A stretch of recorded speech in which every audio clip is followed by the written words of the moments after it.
Les marchés financiers sont souvent imaginés comme des lieux où des millions d'individus effectuent de petites transactions qui, collectivement, façonnent des prix. Bien que les investisseurs particuliers jouaient un rôle, la vérité est que la majorité du volume de transactions et de l'influence sur le marché provient d'une poignée de participants puissants, les grands acteurs. Dans ce chapitre, nous explorerons qui sont ces grands acteurs, ce qui les motive et comment leurs actions façonnent les marchés mondiaux.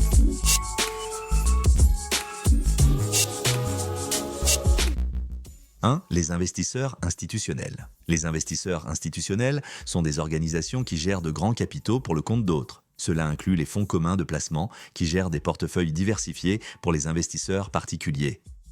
Des entreprises comme Vanguard et Fidelity sont parmi les plus grandes. Les fonds de pension investissent les économies de retraite des travailleurs à l'échelle mondiale. Des exemples incluent CalPERS aux États-Unis et le régime de pension du Canada. Les compagnies d'assurance investissent les primes collectées auprès des assurés pour couvrir les futures réclamations. Les dotations et fondations telles que des institutions comme la dotation de Harvard ou la fondation Gates investissent activement sur les marchés mondiaux. Pourquoi ils sont importants? Ces entités détiennent des milliers de milliards de dollars et peuvent influencer les marchés lorsqu'elles achètent ou vendent de grandes positions. Elles participent également aux introductions en bourse et influencent la gouvernance d'entreprises grâce au droit de vote.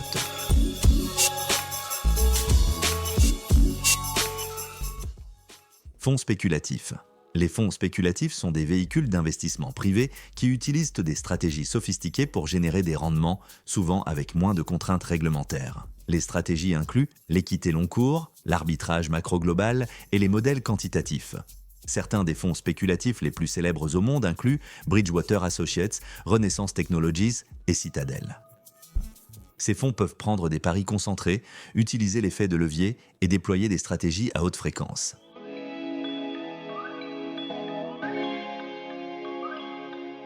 3. Les fonds souverains SUFS. Ce sont des fonds d'investissement détenus par l'État, généralement issus des ressources naturelles d'une nation ou des excédents commerciaux. Des exemples incluent l'Abu Dhabi Investment Authority, ADIA, l'un des plus diversifiés au monde. Le fonds d'investissement public PIF est le véhicule agressif de l'Arabie Saoudite pour Vision 2030. Le fonds de pension du gouvernement norvégien Global est le plus grand fonds souverain du monde avec un accent sur l'investissement éthique. Pourquoi ils sont importants? Les fonds souverains ont des horizons d'investissement à long terme et une influence significative sur les marchés de capitaux, les projets d'infrastructure et les économies des marchés émergents. « 4. Les banques centrales.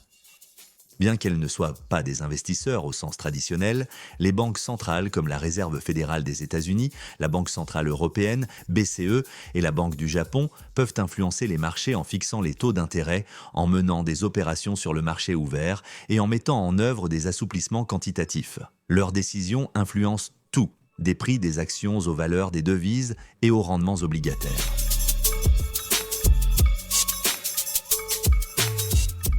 5. Les teneurs de marché et les traders à haute fréquence, THF. Les teneurs de marché sont des institutions comme Citadel Securities et Virtu Financial qui achètent et vendent continuellement des titres, fournissant ainsi de la liquidité au marché. Les entreprises de trading à haute fréquence utilisent des algorithmes pour exécuter des milliers de transactions par seconde, profitant de petites inefficacités. Ces acteurs contribuent à l'efficacité du marché, mais peuvent également provoquer une volatilité soudaine, comme on l'a vu lors des cracks éclairs. 6. Les investisseurs particuliers. Bien qu'ils puissent être petits individuellement, les investisseurs particuliers sont collectivement puissants, surtout lors des hausses de marché comme le rallye GameStop de 2021. Leur influence croissante est alimentée par des plateformes sans commission, par exemple Robinhood, eToro, l'investissement en actions fractionnées et l'accès aux données en temps réel et aux applications de trading mobile. Cependant, les investisseurs particuliers rencontrent des défis en matière d'accès aux introductions en bourse, de recherche de niveau institutionnel et de rapidité d'exécution.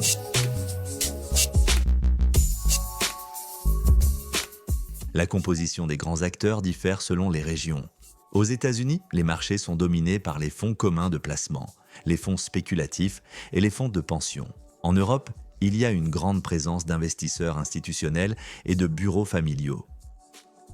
Dans le Golfe et en Asie, les fonds souverains et les institutions soutenues par le gouvernement sont plus dominants.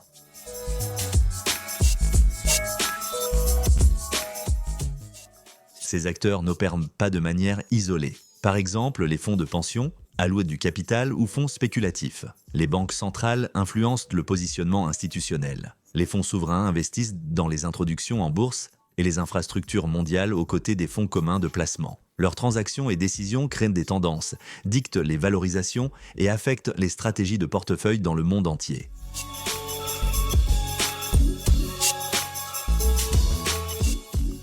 Les marchés sont dirigés par quelques acteurs puissants gérant des milliers de milliards en capital. Les investisseurs institutionnels, les fonds spéculatifs, les fonds souverains et les banques centrales dominent le trading et les flux de capitaux. Les investisseurs particuliers gagnent en influence, surtout lors des épisodes de momentum. Comprendre qui sont ces acteurs aide les investisseurs à mieux interpréter les mouvements du marché et le comportement des prix.